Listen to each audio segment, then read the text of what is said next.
خپل لوړ موبایلان واخلئ د الله په خاطر درته وایم چې سبا ژاړې سبا زارۍ کوي سبا خواستې کوي سبا د باندې نه راوځي سبا دې بیا شونډان پنځه ځای چې د هغه چاودل سوي نو تر هغه دا ښه خبره چې ووایه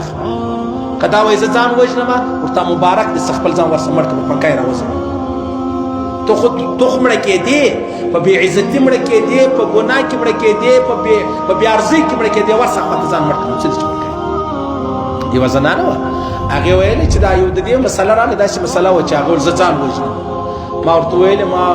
هغه چا ته ویل ما ته داسې وکړه ورته ووایه ورته ووایه که دې ځان واژې ما چې یوه ورځ مخکې ما ته لاره راوړه ما ته ووایه زه بیا لاره درښیم هغه لاره بیا څنګه راښیم ما ورته وویل ورته زه یې دی لاره درښیم ته به ډېره اسانه مړه شې نو ډېرې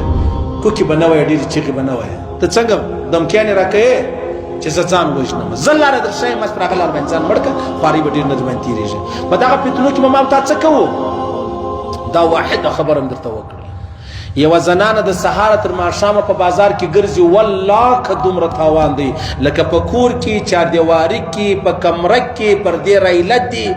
یو دیوال دی بل دیوال دی بل دیوال دی په دا کې ناسه د موبایل لري قسم په خدای که د بازار ښځو دومره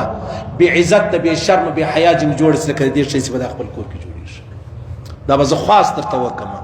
څومره طلاقونه چې اوس د دا موبایل د وجې را روان دي د دا موبایل د وجې بل سړی راغله داسې ژاړي داسې ژاړي وم څه کیسه ده وایي زما ستا سره لږ کار دی خیر خلک ولاړو مال څنګه ول مولوي صاحب واده مې وکړ واده چې مې وکړ د واده کې نو کور والا صاحب خپل موبایل هم ورسره دی خیر موبایل مې چې ما اخیستی دغه یې پله اړوم راړوم ول مولوي صاحب هغه شیان مې ولیدل چې هغه شیان ما د انګریزانو هم نه دي لیدلي نن درېیمه ده په خدای دې مې قسم که یا بې د سوی یم یا مې خوراک کړی دی یا مې اوبه څښلي دي اوس ما ته لار راورشئ زه څه چم وکړم ځان مړ کړم که دا مړه کړم ما ته خالي لار راورشئ دا د واده ای ته دومره بېوقوفه یې ته دومره بل اوس چا ویلې ویل مولوي صاحب ویل دا ښځې ډېرې خرې دي مال خرې نه شنې خرې یاست اوس خبره ده چې مولوي صاحب دا ښځې خرې دي ته چې راودېدلې انسان دی ګناهګاره دی غلطي جنې کېږي خامخا به جنې کېږي ستا په موبایل کې لا ولې تر اوسه پورې هغه شیان پراته دي چې تا د پلار په کور کې هم چمونه کول نن تا په ځان څه جوړه کړله نن بغیر د 3 طلاقه ته بله لار لرې یا نه لرې ښه اوس څه چم کوې ته خو خاوند نه پېژندلې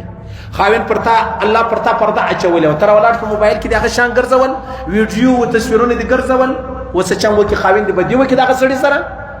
که تا ته 3 طلاقه درکړي بدي کول ډېر ګران کار دی آیا که 3 طلاق ورکول ډېر ګران کار دی نو گویا دې زنانې خپل ځان ته 3 طلاقه په خپله ورکړو ول مولوي صاحب والله که یا خوراک په 3 ورځې یا چښاک یا خوب ما کړی دی ډېر محترم سړی یم ډېر محترم سړی یم سبحان الله نو څومره لوی فتنې دي عزیزانو د دا موبایل د وجې به زما او ستا کورونه بدنامه کېږي بې عزته کېږي رسوا کېږي شرمنده کېږي به دا موبایلان د مابین څخه وباسئ الله دې هر مسلمان وساتي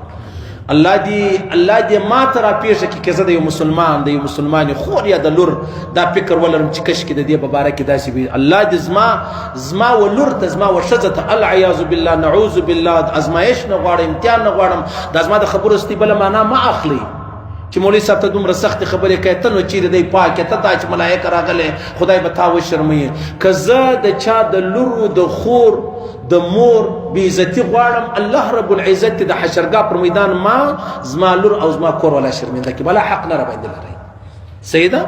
ډېر فکر به کوئ ډېر فکر به کوئ